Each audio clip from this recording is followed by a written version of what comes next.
Moi, je vais vous parler d'un sujet qui est passer du rêve individuel au rêve collectif. Et j'ai démarré un peu à l'opposé des personnages qu'a présenté François Doux. Moi, j'ai démarré avec l'innovation cuillère d'argent. L'innovation cuillère d'argent, c'est quand Orange crée une entité qui s'appelle Orange Valley pour explorer des territoires d'innovation nouveaux, hors des sentiers battus, qu'elle lui donne de l'autonomie, un budget, un leader visionnaire, bref, toutes les conditions se réunissent pour créer, innover, inventer. Mais l'innovation, ça n'est pas que proposer des idées créatives, il faut aussi les faire adopter. Et quand on a une entité assez choyée, on peut générer des jalousies. Quand on arrive pour proposer son innovation, les portes peuvent se fermer, et c'est ça que j'ai appris aussi chez Orange Valley. Alors comment faire ? Vous avez compris que pour transformer l'innovation, il faut passer d'un rêve individuel à quelque chose de collectif. Moi, je rêve d'innovation. Non, c'est vrai. Le matin, je me réveille, j'ai rêvé des projets d'innovation. Je les ai tellement rêvés que je sais ce que je dois faire, que j'appelle les gens comme si j'avais eu une réunion de travail avec eux, et ils me disent « mais on n'a pas eu la réunion de travail ». Entraîner un collectif, c'est d'abord constituer une équipe d'innovation. L'équipe d'innovation, ça permet de confronter les points de vue. Toi, tu penses comme ça, oui, mais on pourrait faire les choses un peu comme ça, et surtout d'engager des énergies. Combien de fois les membres de mon équipe d'innovation m'ont remonté au niveau maximum d'énergie en sortant de la réunion, parce que je me suis dit, on est vraiment un collectif à travailler sur ce sujet-là. On est un tout supérieur à la somme des parties. Et ça, c'est exactement le Paris Saint-Germain contre Barcelone, 4-0. Je pense qu'on s'en souviendra longtemps. Un vrai collectif soudé et cohérent. Au-delà de l'équipe d'innovation, eh bien ensuite, il faut faire adopter son innovation. Et là, il y a un deuxième collectif qui rentre en jeu. Partagez votre innovation. Les premiers à l'adopter, c'est évidemment les clients, et que les premiers clients deviennent vos ambassadeurs. Quand on fait partie d'un grand groupe comme Orange, qui est presque un continent, on est présent beaucoup sur 2 continents, mais c'est très large, on ne va pas directement vendre ces innovations aux clients. On a des relais de commercialisation, de distribution, qu'on appelle les pays ou les business units, et c'est eux qu'il faut amener dans votre aventure d'innovation. Alors on dit souvent vendre son innovation. Allez, j'ai innové mon truc, on va aller maintenant vendre l'innovation. Et en fait, les business units, les pays, c'est comme les clients. Ils ne vous attendent pas vraiment pour que vous leur vendiez votre innovation. Ils sont d'abord intéressés à ce que vous les écoutiez, à ce que vous compreniez leurs problèmes.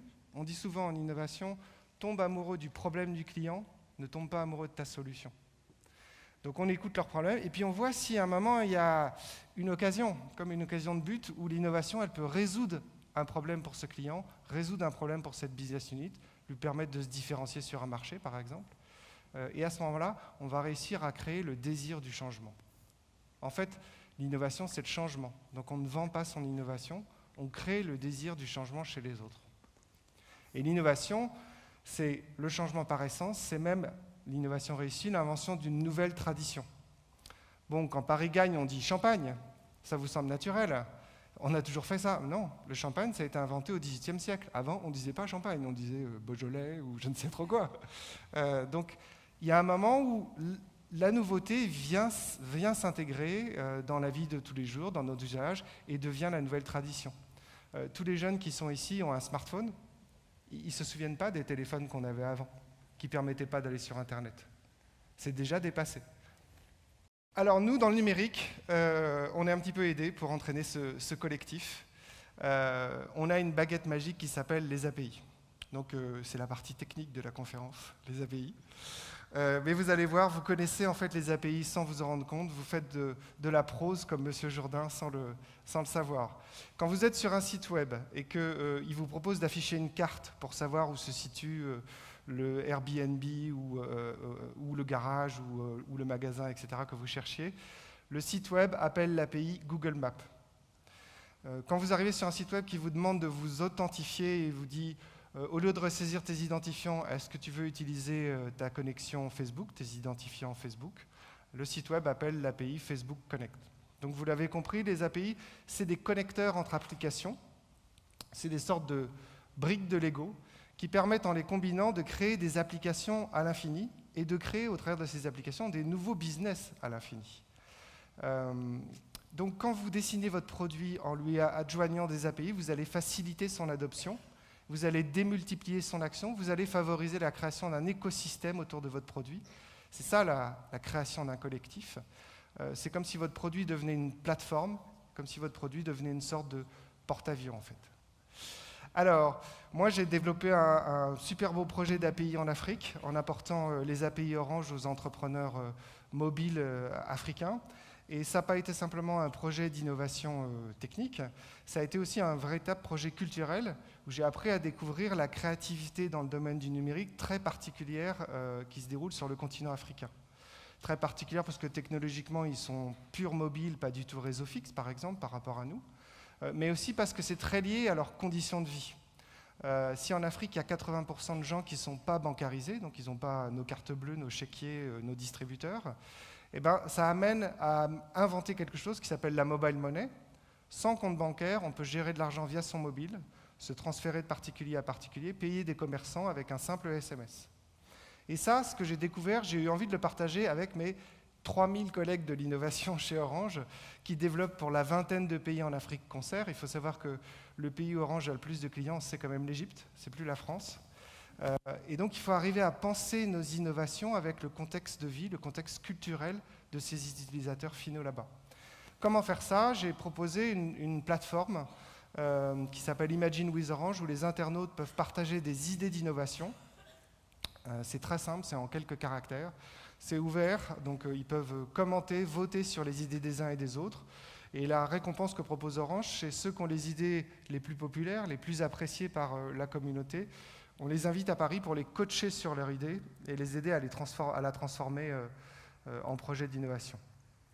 On a les 5 ingrédients dont a parlé François. On a aussi nos méthodes d'innovation autour de termes ésotériques qui s'appellent Business Model Canvas, Lean Startup, etc. Et ça marche. On a reçu des Roumains, des Indiens, des Tunisiens, des Polonais, des Roumains, parfois ensemble d'ailleurs, ce qui donnait des confrontations culturelles assez intéressantes. Et le coaching leur a plu. Aujourd'hui, on a 22 000 imagineurs sur notre plateforme. Ils viennent de 84 pays.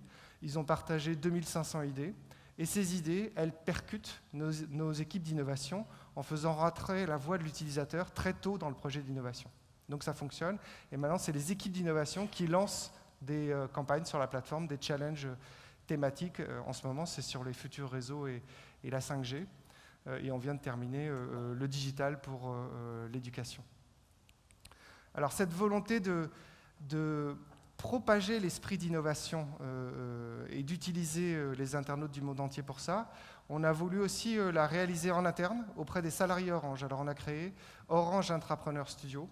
C'est un programme qui permet à un salarié qui a une idée d'innovation et qui veut la réaliser, d'être sélectionné et d'être encadré dans la réalisation de son projet. Donc on retrouve le coaching dont j'ai parlé, mais il est cette fois-ci sur plusieurs mois pour aider la personne à développer les différents prototypes qui vont correspondre à son projet et qui vont prouver les hypothèses de son business model.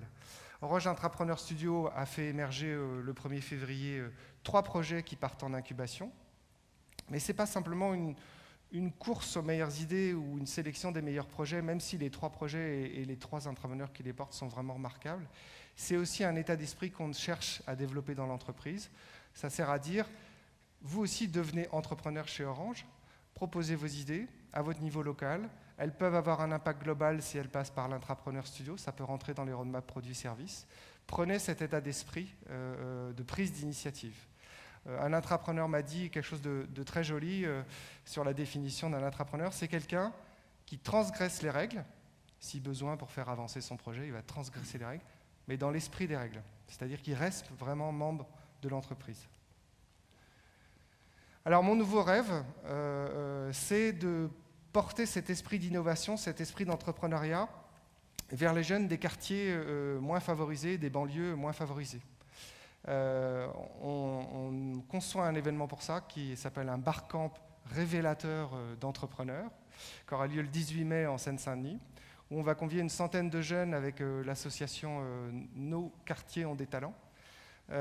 Et puis ces jeunes, après un peu de théorie, peut-être 1 heure, on va leur demander s'ils ont un projet, de se regrouper les uns les autres autour des porteurs de projets et de travailler selon les techniques d'innovation qu'on aura enseignées toute la journée pour améliorer le projet.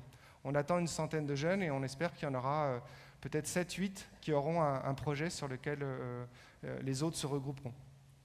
On espère faire 3-4 barcamps, donc toucher comme ça 400-500 jeunes. On peut venir à un barcamp et pas aux autres. Barcamp, c'est un terme un peu technique pour dire non-conférence. Ça veut dire que c'est comme aujourd'hui, sauf qu'il n'y a pas d'agenda en fait. Donc c'est un peu différent. Au travers de ces 400 ou 500 jeunes qu'on veut toucher, c'est un aspect assez quantitatif, on veut aussi faire émerger au travers de ces différentes sessions 4 ou 5 projets qui seront assez exemplaires, qui seront assez robustes pour pouvoir être partagés et être mis en avant.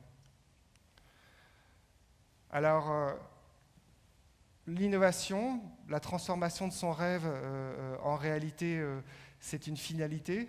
Mais ce que je trouve, c'est que le voyage d'innovation, il est aussi intéressant. Le fait de former le collectif, il est assez intéressant.